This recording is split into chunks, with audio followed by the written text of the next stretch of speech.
Week 2, lift day 3. It's a little bit of a unusual day. It's Friday today, and I normally elect to do my workout on Saturday, so I have 2 days rest since the last workout, which is Wednesday. And I like to give some rest before legs, before squats. Anyway, it's the hardest, most technical lift for me, so I like to leave 2 days usually for prior to doing this workout. But tomorrow I'm really busy. I don't have time. Well, I have time, it's just not a priority for tomorrow because I got other things to do. And today I have a whole bunch of errands that I have to run, so gotta squeeze this workout in early in the morning. It's just a bit before 8. So yeah, last night was a bit tricky too because I actually went to bed really early relatively speaking, before midnight. But my dog woke up and wanted to go for a walk. He had to go to the bathroom, so kind of screwed up my sleep. I was in a deep REM sleep and I got woken up, so I feel a bit groggy today, coupled with the fact I didn't have the greatest meal yesterday. I mean, it was a burger and fries with beer. I mean, in terms of weight loss and fat loss, we know, guys, that as long as you're in a caloric deficit, you stay within your calories, you're fine. But now when you get into performance type stuff, lifting and exercise related things, quality of food is gonna matter. So we'll see how it goes, but it's just something to keep in mind, guys, especially as you guys start lowering your calories to lean out, right? We know you have to go lower in calories. You want to stay full, you want to still be optimal with your lifts. So quality of food is going to become really important in the latter part of this program.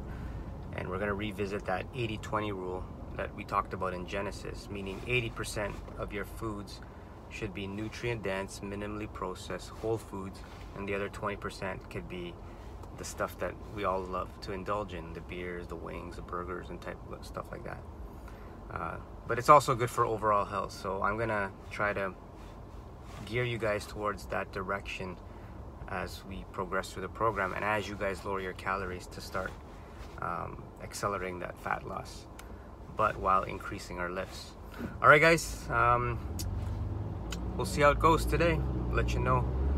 I read over my notes, and mentally I think I can do it because I've done a plate of squats before, like tons of times. It's just the volume again. I have to hit 36 reps spread out over 4 sets. We'll see how I do. It's like Game of Thrones out here, Winterfell, but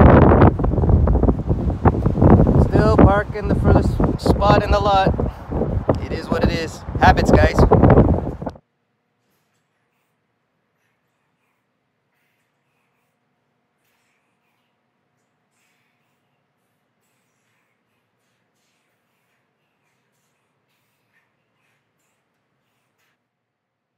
So guys, check out this upcoming set here, and you'll hear my breath.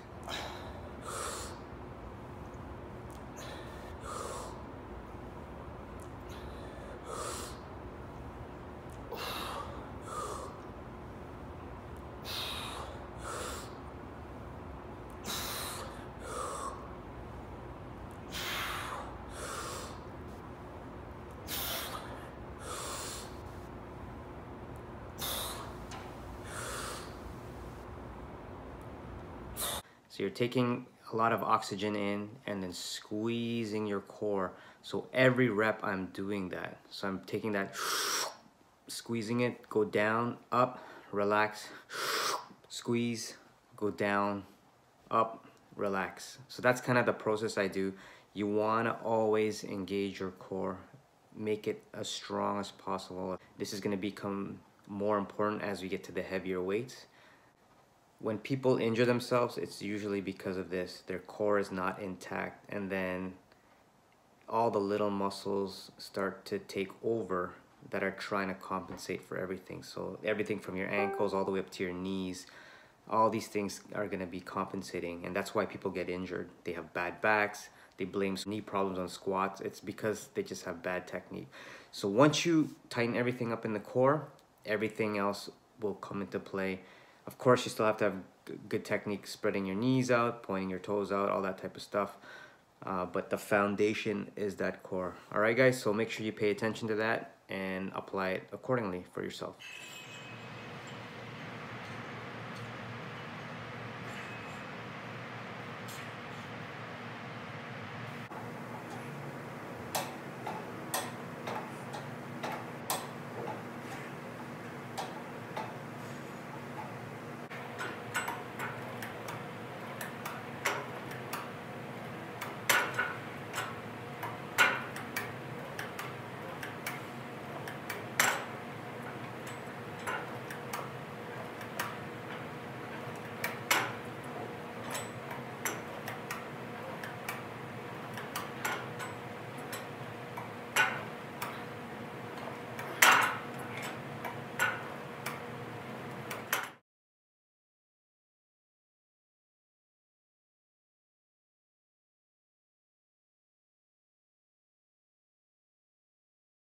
Lift day 3, week 2 done.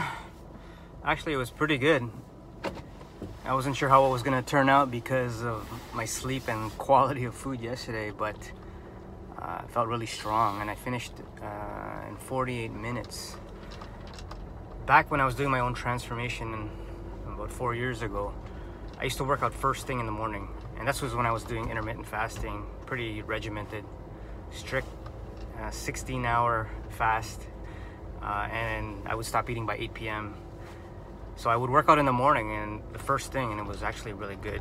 Nowadays, I've kind of gone away from that. With Mighty Transformation being so busy, I tend to look at everyone's food and daily reports, stuff like that, before I take care of myself. And it takes a lot of time, and I end up working out later. So I'm gonna try to maybe go back to this. First thing in the morning, not gonna check anything, and just hit the workout, hit the gym first whenever it's a lift day. It's only 3 days anyways, and see how that works. It was friggin' awesome today. So I did things somewhat out of order. I did start with the squats.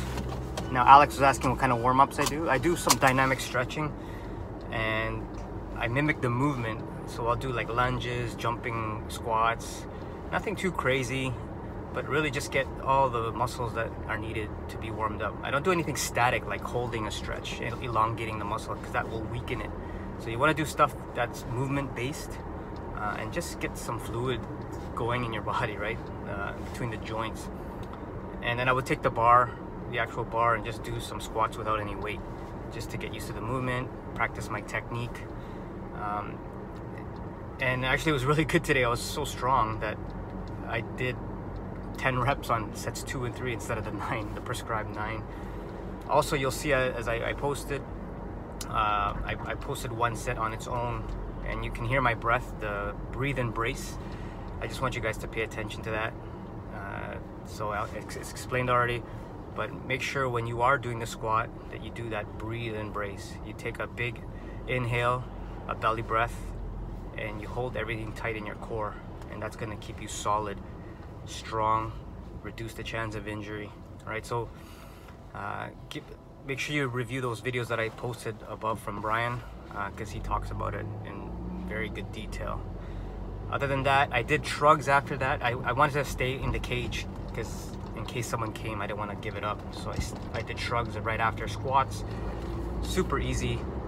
I think I can really up the weight next week. What's actually is hard is the grip. My grip gives out before the weight, and it's something I got to work on too, because when I do deadlifts, we're not doing it here right now, but when I do deadlifts, it's not the weight that's hard. Like the actual deadlift, it's my arms and my forearms that give out first, and my grip.